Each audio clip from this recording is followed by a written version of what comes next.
Most businesses today face two major marketing challenges. One, people are overloaded by information.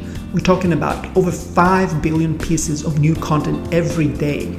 And two, people have much shorter attention spans and spend only about 8 seconds on anything before they jump on to the next thing. It's no wonder that companies are struggling to get their message heard. The result of poor marketing communication is that 70% of all venture-backed companies are failing, according to CV Insights. Hi, I'm Shlomi Ron, co-founder at the Visual Storytelling Institute, based here in sunny Miami, Florida.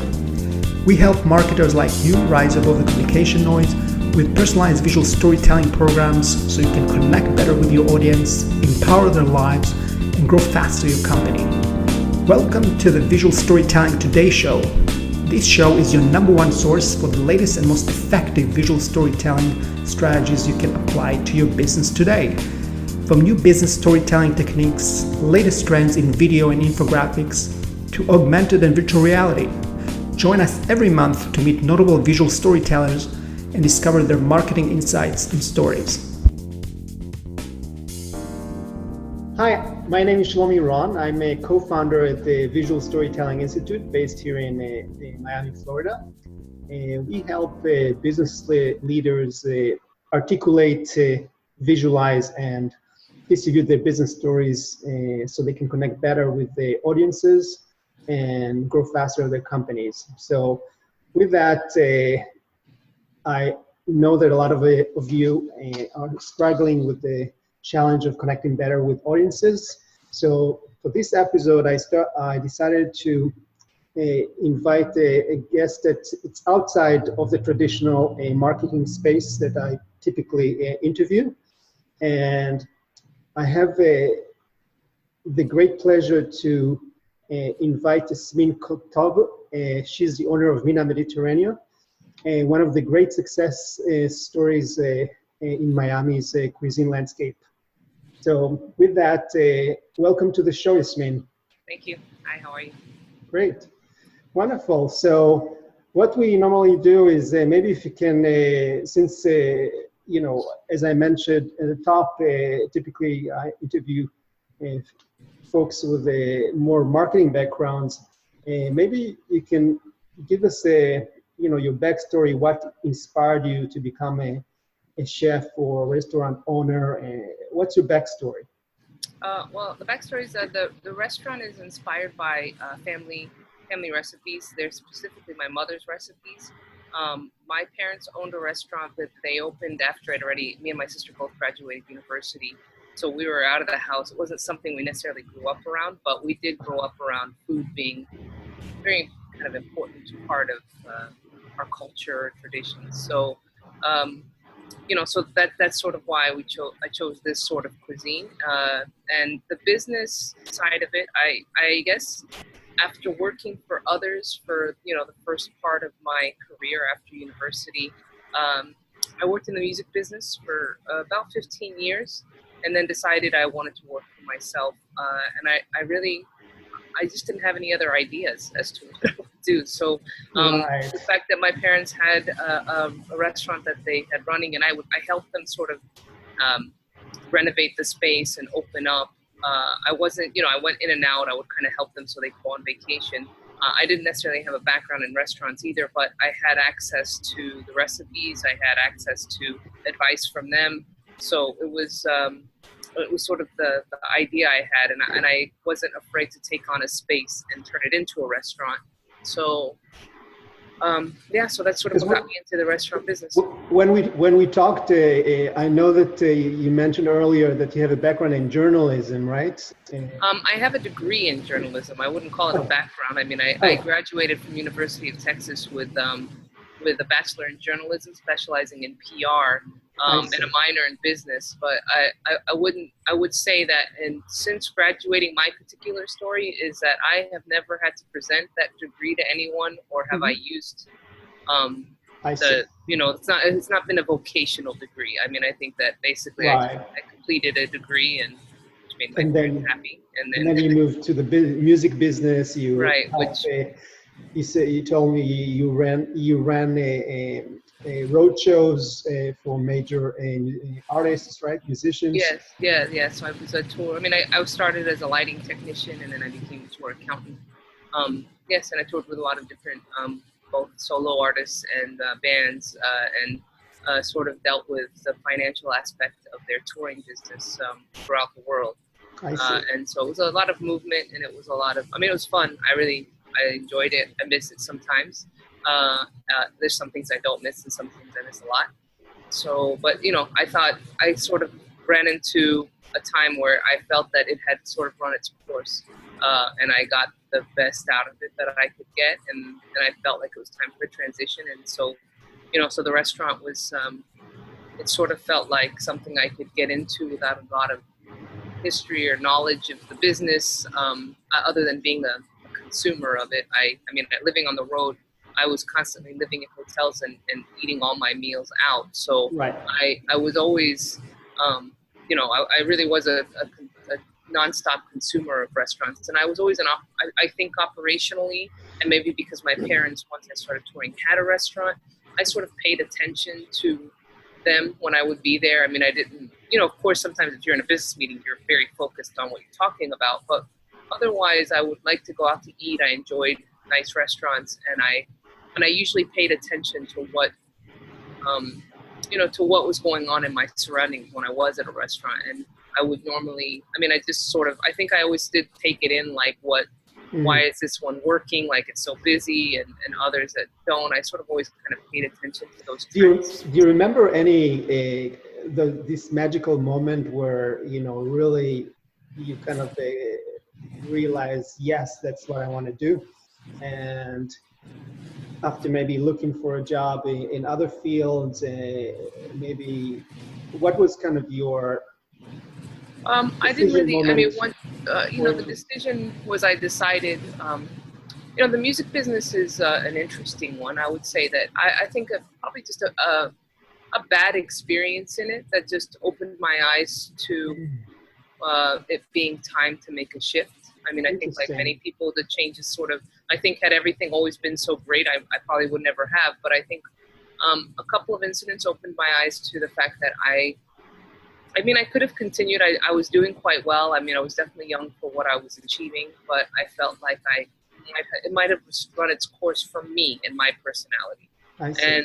And I thought that I'm the sort of person that when I do something or work on something, it truly takes all my attention and all my mind space to figure out how to optimally make it work financially, to make something the most money. And so after kind of seeing that I was doing that for other people and always thinking about how to make them more money out of what they were working on, it was maybe time to do it for myself somehow, while I still had kind of youth and energy and my lack of a better word, but like hunger, drive, So Right. I thought No, it was probably time to make a transition into thinking about ways to work for myself and putting how I worked, which was a little quite intensely and constantly towards making my own future and retirement better instead of other people. And so that was your first venture that you are starting a new business on your own, or you had other past experiences? Oh no, I've always, I worked for, I really, other than working, and throughout university, I did a little bit of bartending and waiting tables, but then as soon as I got into the music business, which was as a stagehand, as an intern as well for a local promoter in Austin, Texas, Right. I knew I wanted to be in the music business, and I specifically enjoyed the live music aspect. So, and the touring shows. So I always, from age 18, on, that's what I did. So I worked, I was freelance in that I worked for different bands or different promoters, who would buy tours. And I wouldn't say I didn't really work I was freelance, but I did work for people. I see. And that was really all, that's all I did. And when I just sort of, when I had the epiphany or, the realization, I stopped I stopped accepting tours, and while I got a real estate license to look for the space, I took some time to help my sister start up her own company, and then after that was up and running, I sort of kind of went it back. Sounds like you're a family of entrepreneurs. I guess so, yeah. I don't know if it's good or bad, but it is what it is. So yeah. So then that was it. So this is my first venture, and Oh, that's awesome. I mean, that's now. fantastic. So it sounds like, you had some bad experience in the previous job, and you were looking to find, you saw it as a signal for you to kind of look for the next opportunity for you. And then most likely you looked around things you like to do. And obviously, since you had this experience with the working, helping your family with the restaurant, I guess that definitely helped kind of pave the decision.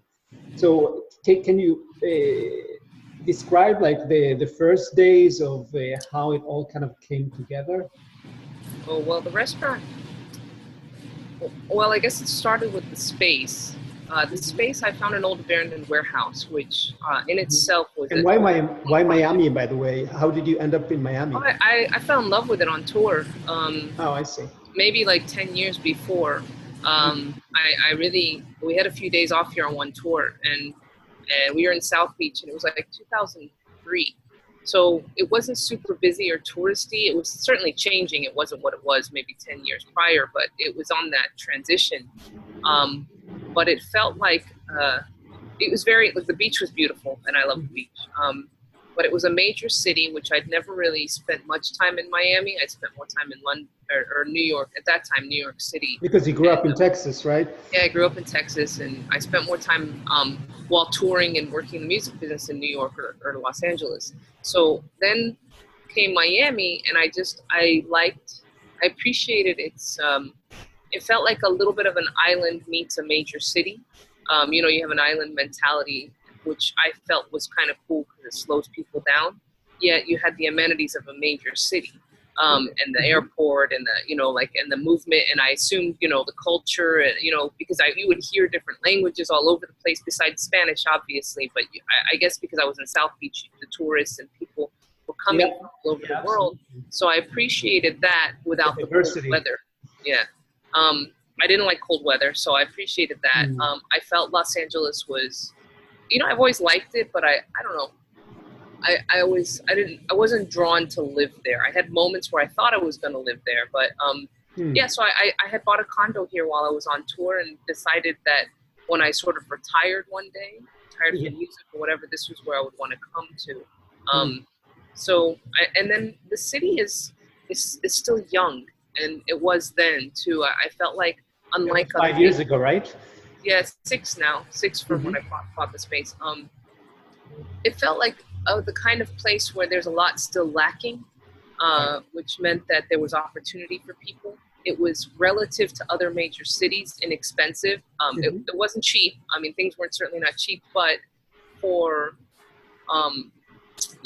coming from Texas, it was expensive. But spending time in Los Angeles and New York, it was not expensive. Absolutely. So, again, so relative to those cities, it seemed like there was more opportunity. There was a lot left to be done. I think that it gets a lot of attention because it's the beautiful beaches. But I thought that there was still, it was, other than hotels, hospitality, I really didn't know much about its financial or, I knew there was a port. I knew there was a big business financial district, but I didn't know much about Miami. I've learned a lot more, obviously, once I made my, built the restaurant. I've spent the last 6 years here, but it just felt like there was room for people that didn't have a lot of money to come and do something. It's been I've learned since it's definitely a tricky market. But that was, the draw was the beaches. I think we're all sort of seduced to this city based on we're surrounded with the beautiful water, the weather. Those of us who come from warmer climate cultures can maybe identify with it as just the terrain to be on, in a place that, being from Egypt originally, it's familiar to me, but within the U.S., because I wouldn't want to live in Egypt anymore. I mean, I didn't grow up there, so I don't I'm Yeah, not yeah. familiar with how to navigate like I am in the U.S. growing up here. Right. So I guess it just sort of made sense to me. Right, and you picked North Miami, which is a kind of a very interesting urban area in Miami to for the restaurant. And you know, I've visited your restaurant many times, and definitely, you know, I can see that you invested a lot in the complete revamp of the space of the old warehouse. You know, it's definitely has a feeling of a kind of an upscale bistro. Yeah. So I was kind of wondering, since we are a show about visual storytelling and visuals is really important, any visual cues that you took to heart in particular as you were kind of designing the space?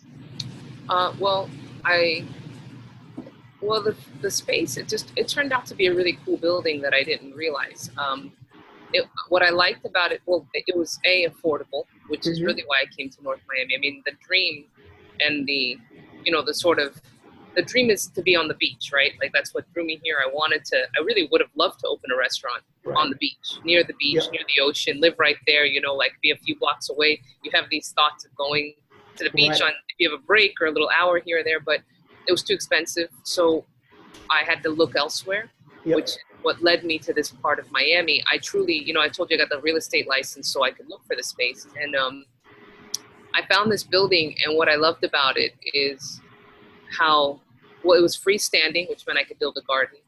And I think being from Texas, it had a huge parking lot, which I appreciated. Yes. Because Very. everybody owns a car, and I think Yes. that it made me feel like, okay, that will give me a chance. Like, as if it's convenient for people, they will at least try it. Yeah. It's not in any kind of, there's no foot traffic, there's no natural or organic, any kind of traffic in the sense of people. Yeah, you have to actually pick your place in particular and know about it's it. a destination, yeah. Yeah. But visually, when I was designing it, what I discovered when we started to peel the layers of neglect off, which this place had been abandoned for decades, nothing had been done to it, and boarded up, we found these really beautiful old warehouse windows, which made me have to shift my kitchen from being in the back, which is where the windows are, to the front, which is street side. So that sort of had something to do with the design, but also the thing I would say is lighting. At night too. I've never been one to understand a super bright restaurant. I don't like bright spaces. Maybe that's just me. But I mean, maybe too, I worked as a lighting technician, so I worked with lighting designers for these shows, and maybe that I have a little bit of background in that. So sort of designing a space where the lighting was important, which I don't think a lot of people really put as much importance into that. Just like, setting that up, a place that's comfortable, so that it's not, it doesn't feel too fancy, like the white linen, so it's accessible to people, and then it's large, so you can have gatherings without feeling like you're taking over the space or you're intruding on everything else in the restaurant. I guess those are sort of the things that I would think about, because traveling around on tour, I mean, these were A-list artists, so we would be invited, or we would go to nice places. On my time, we would normally be in the middle of town, so we were surrounded by some of the better restaurants and cafes and cities. We would sometimes go out to eat in groups of 15, 20 people. So I took all those sort of experiences in, and always sort of, I think in design, I knew what I liked as a consumer and what I appreciated when I went out to eat. And I think the setting and the lighting and, of course the food, I mean, those are obvious things, right? You have to have good food, good service. I mean, those are everybody has. It's interesting that you mentioned the lighting, because I actually noticed it in a big way, especially the big window that just behind you during the afternoon sun, when sun starts to set. That window is pretty much turned into an artwork in terms of the Actually, there's some shadows, the shadows that kind of and patterns that you kind of makes it unreal. So I'm kind of interested to know if that was intentional, or Well, the way the windows, actually, the windows behind me aren't the big windows that we have, which are warehouse. I mean, I can show you. You're going to get a lot of like blinding. But you see, those are the kind of warehouse windows. Absolutely. Those actually face north, so we never get a sunset, which was actually, I mean, this was really well designed. It was built in the 50s. So for the first 8 months, we didn't have any air conditioning here. We left those windows open. So we left them open, and it never got hot in here, and partially because the windows are on the south and the north side, not east and west. So there's never any direct sunlight coming into the building. Those shadows and stuff outside just happen to be from me planting a perimeter of trees along the west side. So when the sun sets on the west side, those trees, like they hit the wall. Yeah, I mean, those are like fun discoveries, as you do things. I would say I definitely was not. Oh, it was an accidental surprise. Yeah, I'm not designer enough to think of that, but yeah, that was, cool. Yeah, but that was just a cool addition. Yeah, no, I mean lighting, because, we're predominantly open at night. So the lighting was more about the evening time. I know that for sometimes, now that everybody has a flashlight on their phone, you see a lot of people get their flashlights to read the menu, which I'm sure is a little bit annoying. But then, I mean, if you think about it, once you look at the menu, you make your order, that's 5-10 minutes of your evening, and the rest is 2-3 hours of sitting there. And I feel that softer light, it's just, and I think that's one of the reasons we tend to have a longer time. People, when they come, they sit for a long time. For a long time. We don't get a lot of in and out. Yeah, and I think that's the comfort. The seats, I would say we actually padded the seats more. They were not hardwood. They're not like, I guess things like that. That small details that I kind of, again, as a constant consumer, paid attention to and tried to input. Because I don't have any kind of background in design or. No, that's fantastic. I mean, so you basically wore the customer hat in previous experiences, and basically try to apply it to your business. That's great. And when we talked earlier, we also said that you didn't invest much in advertising to get the word out, but you got success just the same. So can you think of, what might be the reasons? What are the things that you've done that you think? Well, I think that, like I was telling you, I first didn't advertise because I didn't know what to expect, and I honestly, I'm a bit of a perfectionist. I actually didn't want a lot of people at the beginning if we weren't ready for it. So at first I thought, let's just see what happens, because we have to more organic flow. Basically, we're gonna have to work out our kinks. So if we try and make this a big deal and get hundreds of people in the door, but then we fall on our faces because we haven't worked out our kinks, and it won't be good. So I sort of just wanted to open the doors quietly through just, I would say I own a home in the neighborhood. I'm on I was on the association. I would tell people around, the other business owners that were near this, because during construction, which was a year long because of zoning, I had a lot of issues with the city. So in that time, I was always here, and I was going to the places around here and talking to business owners, and people would come around and be curious about what we were doing here. So I think just by being in the very surrounding neighborhood, I'm not a big networker. I didn't have business cards. I didn't go around. I didn't talk about it, but I just got to know the people around.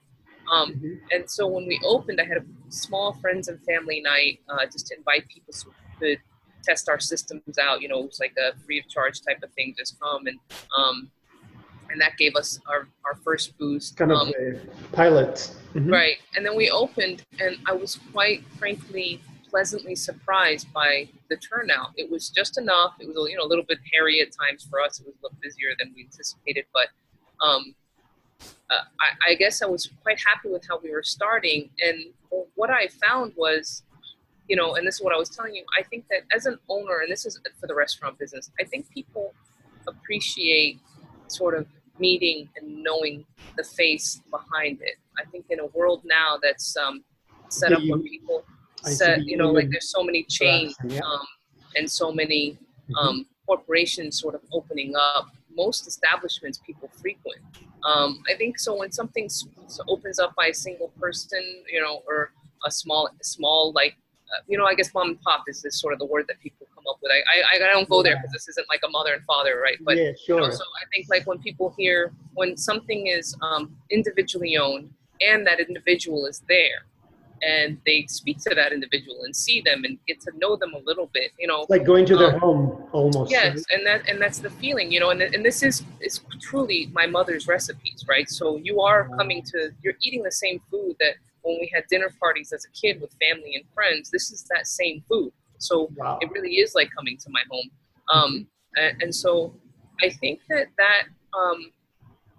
was sort of what kept the business going and growing, because people who came, at that time, my mother was actually here helping me for those first 9 months. So she was in the kitchen a lot, all the time. So it helped me not have to be in the kitchen because I had faith that there was quality control back there. So let's call it, she's the chef, right? So I had a chef who doesn't really get any better. You can trust them. They want you to succeed because they're your parent. So I was very lucky, so she's back there making sure everything is consistent and good, and also a fellow perfectionist, so I could go in the front and get to know the people who were coming in. And so I think that led to that. I think that what that does is, first, they were all neighborhood people because we weren't trying to reach out to tourists or other parts of Miami. So they were from this area. And so then they were excited that something was opening in a part of town that isn't considered sexy, still not really considered sexy. And yet they actually had there's disposable income in this area, but nowhere to go. So I think they appreciated that somebody put a little effort into the build out of the restaurant, the design, the food, like a little bit higher quality than maybe there wasn't much of that around here. Yeah, so I think that particular cuisine is a little bit unusual for Miami. I mean, mostly you see Cuban, and I mean, there's South American variety, South American, but so Middle Eastern or Mediterranean, it's really kind of here and there. Right, and that goes back to this city having like there's still room for growth and room for people to come and do things. So I think that people just wanted to see it succeed. And I think by getting to know the owner a little bit and seeing the genuine sort of desire to make people happy and to make something work, then because they enjoyed their experience, on top of that, they then wanted to bring their friends or have their child's birthday or a post-baptism lunch, or, so right away, my regular customers within the first few months and years came, and then they'd encourage their friends to come and have meals here or have get-togethers here. Local community organizations started to, it was like a give and take. We would donate stuff, and they would start to have functions here. But I think that being that involved as an individual owner, and them hearing the story of how this restaurant was built, where, like when you go talk to them and they ask, of course, because the building's unusual for the area, I should say. We're not in Chicago or New York or London. So when they would have questions about the building and how they've never noticed this building before, and how did I come here? And hearing my mother was in the kitchen. And so I think them hearing the story of it was just as exciting as the food they were eating, or just as interesting, or just as, something that was made them fascinating. That's fascinating, and that's a fantastic, description, because for our audience that are interested in visual storytelling, we typically say that sometimes you are going to be more intrigued to a product or a service once you know the story behind it. And I think your story kind of proves several elements here. One is that, the importance of human connection, because you invested a lot in getting to know your customers. And two, obviously the quality of the food is a given, as you said, but what helped you as well is that you picked a niche that it's not that popular in Miami. So automatically you get differentiation in the marketplace. It's something different that most people haven't tried yet.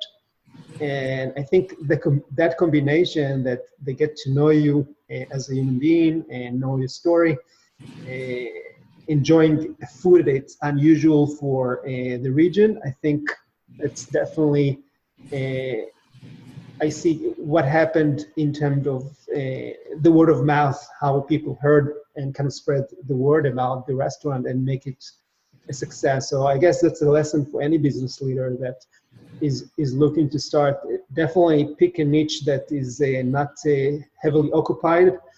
And two is that, really spend on ways of how you can humanize the relationship with your audience. Because the more they know you on a very human level, the good and the bad, that's where the connection or the empathy will be created with the audience, and they're going to appreciate the experience more. And once you got them, obviously they are going to become an evangelist on your behalf for their friends. So that's great. Yeah. Any particular great lesson from a failure along the way? I mean, it's a funny thing, because I don't know. I don't really know that there is a failure, because we're still here. So I don't know, but like I guess if I were to think of failure, like if you tried to say launch a happy hour, make it popular, I would say sometimes I don't know if it's because I would blame it on the location. It's a very residential area. Right. So I would say, it's not going to do well for happy hour because there's no businesses, so people don't leave and want to go.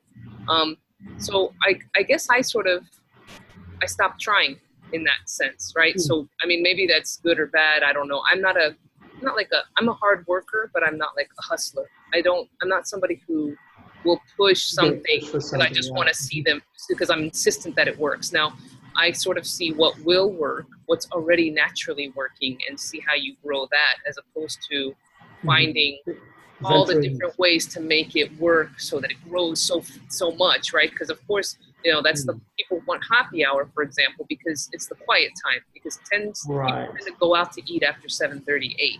So that's why they try and lure people in between 5 and 7, because they have to be there because they're open then. It would be weird to open a restaurant at 7:30 or 8. That's just too late.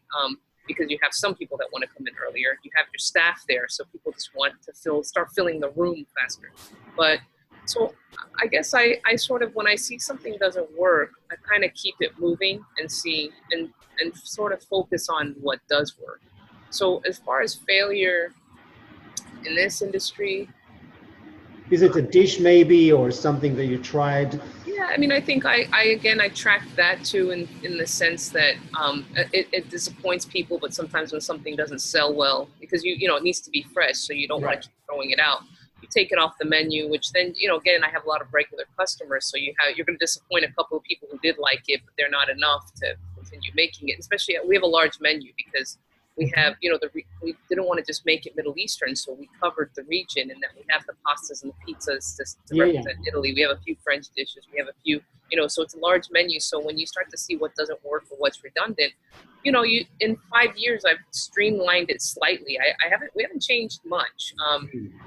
But you sort of see things just to optimize the operation, to make sure that it flows, because the logistics. So I would say that it's restaurant employees are harder work than I imagine. So just in the sense that they come and go. I came from the world of professionals, not necessarily because they have degrees and wear suits, but professionals in that they took their careers very seriously. Their reputations were immensely important, or they wouldn't get another tour, right? So everybody was freelance in the sense that you get a tour, it may last 6 months, 9 months, a year, 2 months. But if you're not good, and if people have anything negative to say about you, people don't want to take you on, because you essentially live and work together. So everybody really took their job seriously, did the best they could, and usually excelled to get to that degree. So it's I would say, and I'm still struggling with the shock of the different sort of styles, mentality that people have in this sort of work. I mean, and it is what it is. You're working with people that like, this isn't a career. It sort of feels like it, for most people, this is a transition stage. Like the kitchen folks are probably the only ones that this is like their job, and they'll be here for years, and they have been, most of them. The front of house changes. So you're constantly having to train people over and over, which I would say, as a not patient person, which I'm not, I guess I'm finding that to be one of the more challenging aspects of this industry. But that I maybe didn't think through or didn't think was going to be a big deal. And maybe overall it isn't, but I would say that's one of the most frustrating things. So it's hard I don't think failure, because I think, like I said, I don't have such a Lessons strong learned. intention. Yeah, I think I don't have such a strong intention towards something that, like, if it doesn't happen, I feel like I failed. I sort of feel like if something didn't work out, it wasn't supposed to, so I'm meant to just find another thing, or if I don't like it. But yeah, the lesson learned that I'm still learning and still trying to figure out how I navigate my own personality was definitely employees. I've never had them before. Yep. I had peers and coworkers and a team that I was a part of. Even when you're at the higher end of that team or whatever, you're still all working together. Having employees is a different situation. And having, the kind of employees who can go get another job at a restaurant down the street if they leave here, because restaurant folks don't check references. They don't, they're that whole like reputation and your work speaking for itself. It doesn't apply here. So that was a bit of it's something different to deal with, which I'm still navigating. To this 5 years in, I'm still trying to wrap my head around it. So, I think that's probably the biggest challenge for me. Sure. Yeah, no, for sure. I mean, this is definitely something that it's a challenge for any restaurant business. But speaking about on the positive side, any moment or time when you remember where you exceeded your customer expectations with something that really blew them away, and it could be a small things that you've done, but it had such an immense impact. I mean, we're always striving to do. This is the hospitality business. People sort of. This is like a world where people kind of walk in the door highly entitled to a perfect experience, and if they're slighted on in any way, whether it's anybody's fault or not, or whoever's, it can go horribly wrong. No matter how many good things are great, the one bad thing will take over. So it's a tough world, so you're sort of always having to try you have one lifeline. Yeah. So you're constantly trying to go above and beyond. I think the most feedback, I mean, I don't know, because when people compliment me, I don't take them in very well. I sort of brush them off fast. So I think the fact that we have so many people who continually return, and tell people about us is sort of maybe maybe that's what tells me that they are feeling like they're getting good service and good food, and it is a little bit above and beyond. Right. And then the events, I would say, we've had several weddings here now. And those people, you see them again coming back. I've seen people get married, then get pregnant, and have kids, and have the baptism here. And this is just in 5 years. You're already sort of seeing the evolution of your local neighbors' lives. That's amazing. And they feel very connected to the space because they got married here, or had a date here, and then they came back later and got married here, or got married in life, but one of their first dates was here, and they became regulars, and then now their kids. And so I would say, like, that's probably one of the more gratifying aspects of it, of being like a neighborhood restaurant, not a big fancy, say, South Beach tourist restaurant, but somewhere in a neighborhood where people live and stay and are here year round for decades, and have actually grown up in this city or moved here and settled in this part of town. So I think that when people sort of have a good experience and then want to hold like such a large memory-filled event here like that, or a large birthday, whether it's their 50th or 60th or 40th or whatever, and they have a lot of friends and family, of course, we always want to make sure those events go really perfectly for them and make it so that they don't have no regrets about making this choice. And most of the time they're complimentary about their experience, and which is the only thing I would ever accept, right? So so it's a tough one, because I mean, the only expectation I have of myself and our team is that just has to go perfectly. Like we don't say no. This is a customer driven business, and even when we have reasons to have our own policies in place, because you just have to have them to make sense in a world like everybody needs a little bit of black and white, usually they don't apply to the customer if a customer insists on something different. Because you just have to, when again, that comes with the entitlement walking in, because if it's not you, if it's not like I'm FPL, right? I Sure. don't like FPL can have horrible customer service. Right. Well, if I want light, I only have FPL to choose from. So, Yeah. whereas with a restaurant, I mean, if I'm not perfect for you, or if I don't do everything exactly like you want, you'll never come back, and you've got 1,000 choices, within Absolutely. 15-minute driving distance, which makes it that, the only thing that you have no choice but to go above and beyond, in my opinion, right? You have to do that. That's the only way you'll last in this business. I agree. You give anybody the sense that they're not important, or what they want doesn't matter because you have others. I can't imagine that it would even survive. I'll serve people food if they come in 15 minutes after we close. Whatever I can serve. If we've turned everything off, I'll offer a salad or dips and a pita or something, but I won't say we don't have anything. Because that's just, I don't know. I mean, and that maybe comes from my father specifically, who has that sort of hospitable gene, and that comes from him, like that's definitely, and my mother too, she always wants everyone to be happy, but he is very, like watching him in his restaurant, like the customers are so important. And he has very similar operation. My parents have a very similar operation, like that, where it's very neighborhood friendly community. They've been there 20 years. They're very celebrated in their neighborhood. That's awesome.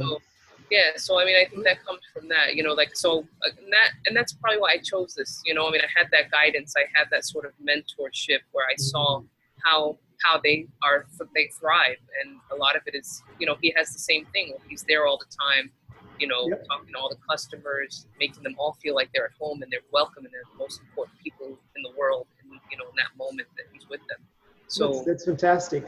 So if you need to kind of wrap up our conversation with your top 3 tips for any business leader who would like to connect better with their audience or customer, what would you say?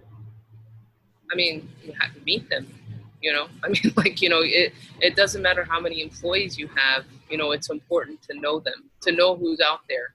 I say that sometimes now I don't do it as often because I've been in, and I think I told you this when we spoke, since my mother left, I spend more time in the kitchen because the food is very important. It's kind of difficult to maintain. That's the brain. That's where it's all coming from. So I'm not out there as much, but I think that the time I invested, say the first year and a half of doing that, is what helped. But I think that meeting people goes such a long way, no matter how much staff you have or manage, because I don't have a manager, so that's part of it too. I think getting to know your customers truly, like meeting them, finding out their needs, hearing the feedback of what they like and what they don't like about the space, or about the service is really important. I mean, I think that, there's social media. I'm not very good at it. We don't have, I think we're like at 2,500 followers. So I see places that opened last month and they have 10,000 already. I don't know what they're doing because I don't come from that world. You heard how we open, but I think we stay engaged still. Because we do a newsletter, not very frequently. Really when there's something major to announce, to remind people. Sure. Mother's Day or Easter, or if we have live music to tell people who's playing. So I think people do need to kind of sort of get a little reminders that you exist even when they know you. So I think that maybe helped a little.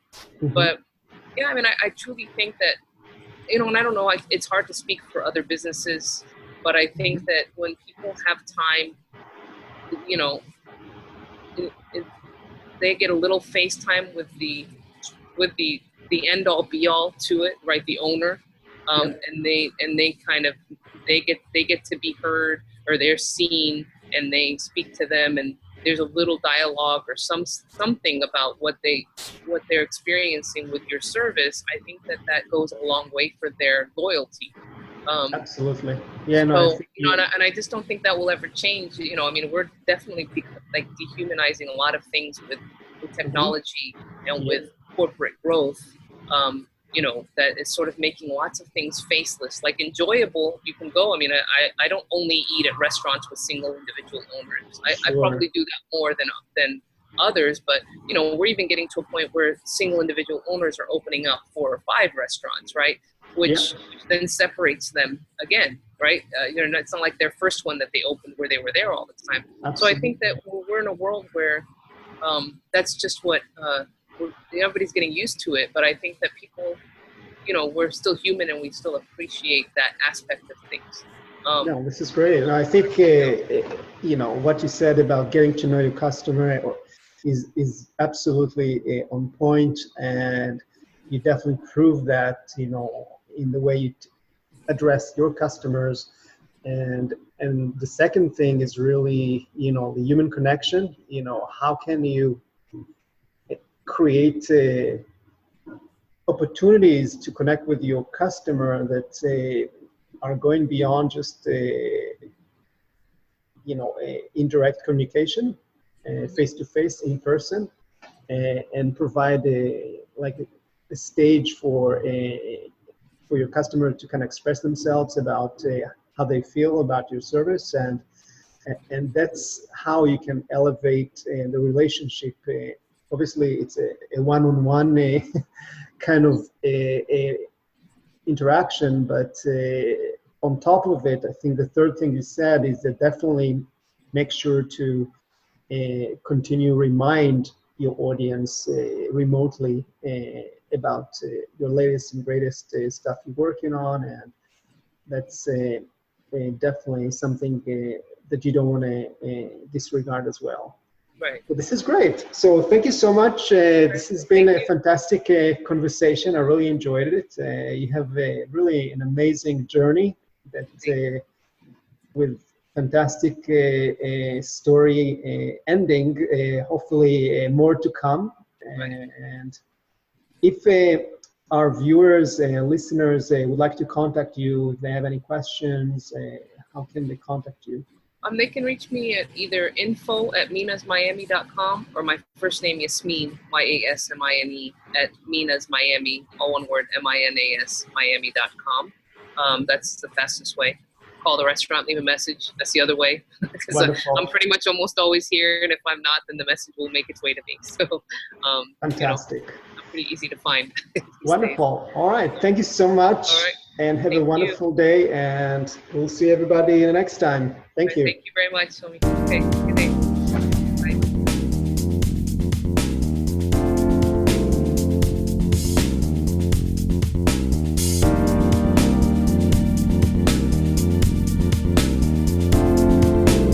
Visual Storytelling Today is recorded in Miami, Florida. The show is published exclusively by Visual Storytelling Institute. Learn more at visualstorytell.com. You can subscribe to this podcast on the iTunes Store. Until next time, don't let your big story wait to be told.